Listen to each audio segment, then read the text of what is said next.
And joining me now from Parliament House in Canberra is the Acting Minister for Families, Brendan O'Connor. Mr O'Connor, what's triggered this Royal Commission are child sex abuse allegations in the Catholic Church. Why not have a targeted, clearly defined investigation into that institution? Well, I think we've seen now the child sex abuse allegations come to light in such a broad way across the country that there needs to be an appropriate response.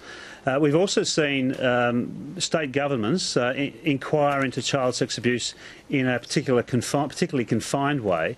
The federal government had to make a decision, and indeed the Prime Minister has made that decision in consultation, of course, with Cabinet, to recommend to the Governor-General that we establish a Royal Commission, because it's the best means by which we can ensure that we allow the victims' voices to be heard, allow claims to be investigated, and most importantly, perhaps, ensure that we examine thoroughly the institutional responses to child sex abuse. But my question is, why is the Royal Commission not confined to the Catholic Church? Are you not running the risk of diluting it by broadening it and ensuring that it could go on for years, if not decades?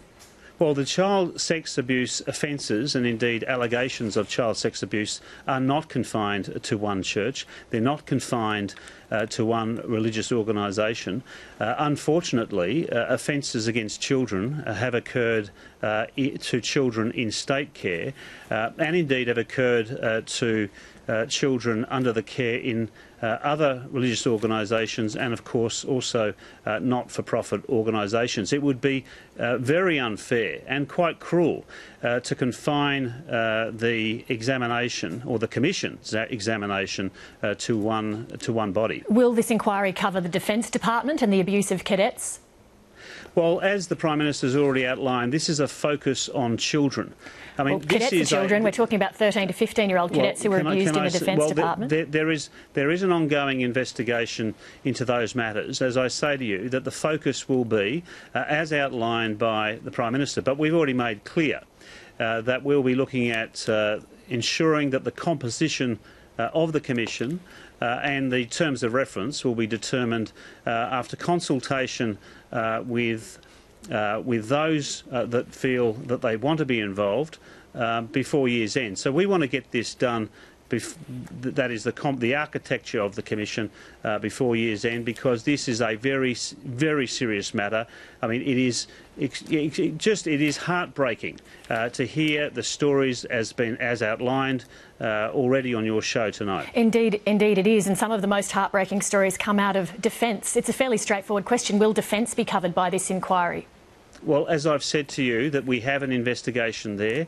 This is as outlined by the Prime Minister, that it will be focused on those children in the care of that have been under the care of religious organisations, in state care or not-for-profit organisations. I think that is a very broad parameter in which to examine the claims that are being made, but also to ensure we have a proper examination of the institutions' responses to child sex abuse allegations. This sort of stuff dates back to the 1940s. As you said, it covers state institutions, churches of all denominations. We've seen scandal after scandal, victim after victim come forward. Why has it taken politicians so long to act on this? Well, I think these are very difficult decisions to make. We have already, as I said earlier, we have a parliamentary inquiry into child sex abuse in Victoria. We have also, of course, an investigation into the conduct of the police investigation of child sex allegations in New South Wales. The decision by this government to recommend to the Governor-General a Royal Commission is a very significant one. And I think it's fair to say that there's been a breadth of information, a breadth of evidence to suggest that there is a failure institutionally to respond to what are the most heinous of crimes. But we've known that for years. Crimes against children. We've known that for years. I'm just wondering why it's taken so long to get to a Royal Commission. Well, you might want to ask that of earlier governments. This government is responding, I think, to the need to ensure that voices are heard by the victims and their families, that claims are properly investigated. I just spoke to Brian Babington, the CEO of Families Australia and have spoken to him about our engagement with organisations that represent the victims. This government wants to provide this forum, this process, so that victims get an opportunity to tell their story, to have their story heard, and beyond that, I think as a government we want to ensure through this vehicle, the Royal Commission, that institutions that are primarily caring for children are responding properly and adequately to those allegations that are being made. Now, what we know to date is that has not been the case. We need to do better. Are politicians scared of the power of the Catholic Church? Is that one reason why it's taken so long to get to a Royal Commission? Well, I think that's an unreasonable proposition to put. I think it's fair to say that we need to make sure that we examine this properly. I think the Royal Commission, if one was to say that a government is fearful of consequences and yet is establishing a Royal Commission, I think people would not agree with that contention.